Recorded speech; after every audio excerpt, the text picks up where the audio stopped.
ओम शांति।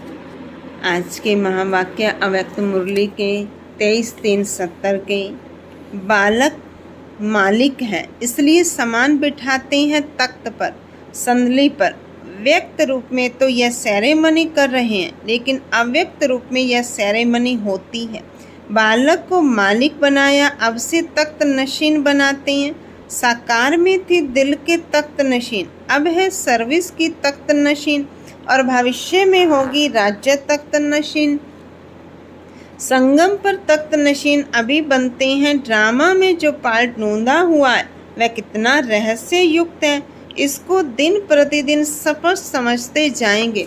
स्नेह से भी कर्तव्य कहाँ बंधन में बांधता है। जैसे स्नेह का बंधन है वैसे कर्तव्य का भी बंधन है। तो यह है कर्तव्य का बंधन। कर्तव्य के बंधन में अव्यक्त रूप में है, स्नेह के बंधन में साकार रूप में थे। कुमार का दादी जी से स्वप्न में भी कभी यह सोचा था कि अव्यक्त रूप से तख्त नशीन बनाएंगे। तख्त नशीन कौन बनता है? जो सदैव नशे में है और निशाना बिल्कुल एक्यूरेट रहता है। नशा और निशाना, योग और ज्ञान, ऐसे बच्चे ही तीनों तख्त के अधिकारी बनते हैं। त्रिमूर्ति तख्त भी है।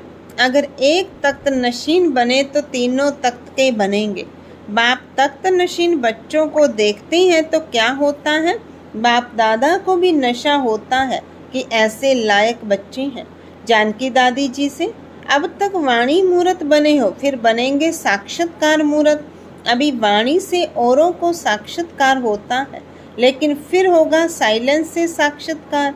जब बनेंगे तो सभी के मुख से क्या निकलेगा? यह जो गायन है ना कि सभी परमात्मा के रूप है, यह गायन संगम पर ही प्रैक्टिकल में होता है। भक्ति मार्ग में जो भी बातें चली हैं वह संगम की बातों को मिक्स किया है।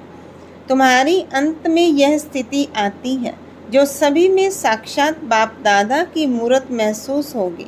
सभी के मुख से यही आवाज़ निकलेगा, यह तो साक्षात बाप दादा के मूर्त हैं। साक्षात रूप बनने से साक्षात्कार होगा। तो जो यह अंत का रूप सभी में साक्षात रूप देखते हैं, इसको मिक्स करके कह देते हैं सभी परमात्मा के रूप हैं। बाप के समान को परमात्मा के रूप कह देते हैं। यह सभी बातें यहाँ से ही चली हैं। तो साक्षात्कार मूर्त बनने के लिए साक्षात बाप दादा समान बनना है। अब चेकिंग क्या करनी है? समानता की चेकिंग करनी है। वह चेकिंग नहीं, वह तो बचपन की थी।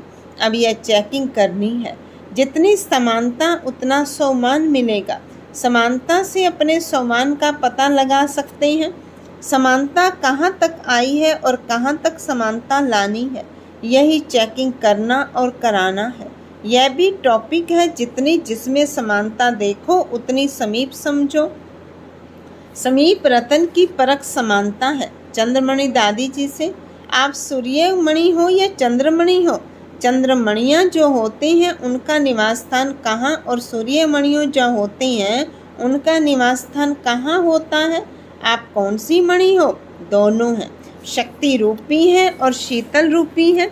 इसलिए कहती हैं सूर्यमणि भी हूँ, चंद्रमणि भी हूँ। अभी नॉलेज तो आ गई है, लेकिन स्थिति तो नहीं है ना। नॉलेज से लाइट आई है, अभी माइट नहीं आई है। जब लाइट और माइट दोनों में एक रस होंगे तब नंबर आउट होंगे। अभी औरों को भी नॉलेज की लाइट दे सकती हो, माइट नहीं दे सकती हो, इसलिए सफलता भी उसी अनुसार होती है। सभी को लाइट अर्थात रोशनी आ रही है कि इन्हों की नॉलेज क्या है, लेकिन लाइट का प्रभाव कम है। आधा कार्य अभी रहा हुआ है। माइट देने में नंबर 1 यह बनेगी।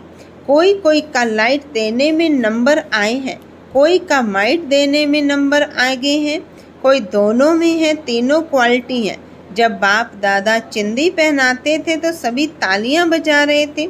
सतयुग में बजेगी शहनाइयाँ, सभी बजती हैं, अभी बजती हैं तालियां।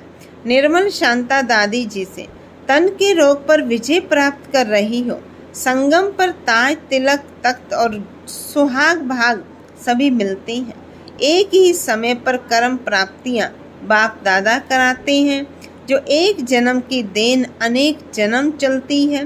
वैसे बच्चों को फिर अनेक जन्मों के हिसाब किताब एक जन्म से चुकतू करने हैं। यह एक जन्म का अनेक जन्म चलता है, वह अनेक जन्मों का एक जन्म में ख़त्म होता है। तो अनेक जन्मों का हिसाब किताब एक जन्म में ख़त्म करने के कारण कभी कभी वह फोर्स से रूप ले आता है।